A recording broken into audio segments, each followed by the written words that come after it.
Rick Capone here from Jupiter, Florida, and I've been working on an energy renewable project for the last 10 years. And the way this began, I mean, I was involved with, some engineering aspects in motorsports and whatnot. But I was watching a TV program one day, and they were talking about putting, like, the wind turbine into the ocean. And I was looking at that, and I thought, that's just a really bad idea. And I came up with the thought of, believe it or not, up north where the clotheslines went from one building to the other, if I was going to design something, I would do it like, and I use an umbrella as a reference, a visual reference, as an umbrella being pulled along by a current, and at the end of the run, like the clothesline that went from one building to the other, on the upstream, it would be in the closed position, very little drag, and as it came back around, it would deploy again. And so that's the kind of the concept that I was thinking about when I was watching this TV program. So then I did a little bit of research, how much currents are out there. And it turns out that there's like 5 major currents, around the world, but there's a lot more than that. Here's the 5 major ones. And the one that we're familiar with the most, living in South Florida, is the Gulf Stream. And these 5 major currents run anywhere from 2 to 4 miles an hour. And to give you an example how fast that is, that's about what the Colorado River runs. But besides these 5, there's currents all over the world, not counting inlet currents and tidal currents and river currents and so forth. So when I thought about that, I said, well, why not design something that is based on a chute versus, a revolving propeller? I started thinking like a 100-foot propeller, like here, 100 feet, and let's say it's 4 feet wide, just for reference, is about 400 square foot of surface area that the water can actually be pushing on as it's turning it. There's other problems with putting a propeller in the ocean. Number one, it could be like a Cuisinart to marine life. Number 2, it's stationary, even though it's anchored to the bottom, it's not moving other than in a circular fashion. And it's subject to underwater debris, nets, things striking it, causing damage. Where with the chute system, as it's being pulled along by the ocean current, let's say the current's 3 miles an hour, it's going to move like a big jellyfish about 1.5 miles an hour, about half that speed.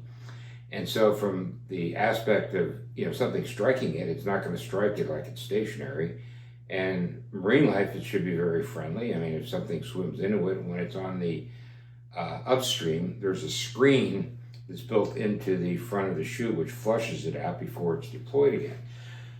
Having said all that, remember the propeller is 400 square feet. The 100-foot diameter chute is 7,854 square feet around. Plus, if you add a depth, and it could be any depth, but let's just say 5 feet deep, the depth here, and water weighs 8.5 pounds per gallon.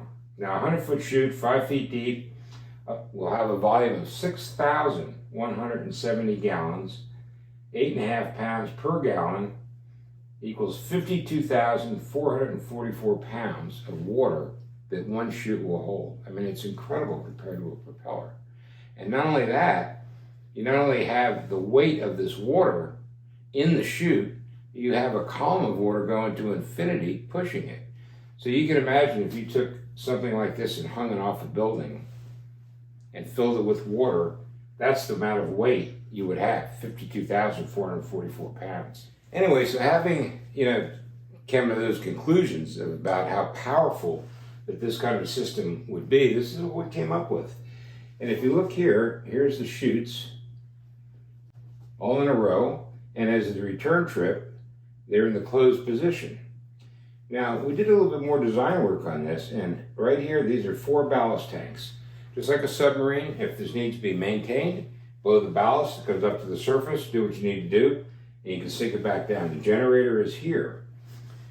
Now, these 2 braces going across are ailerons like an airplane has. So just in case, a ship gets too close or whatever, and there's some turbulent water that happens to go down and the system starts to rock, the ailerons, which are activated by mercury switches, will keep it level.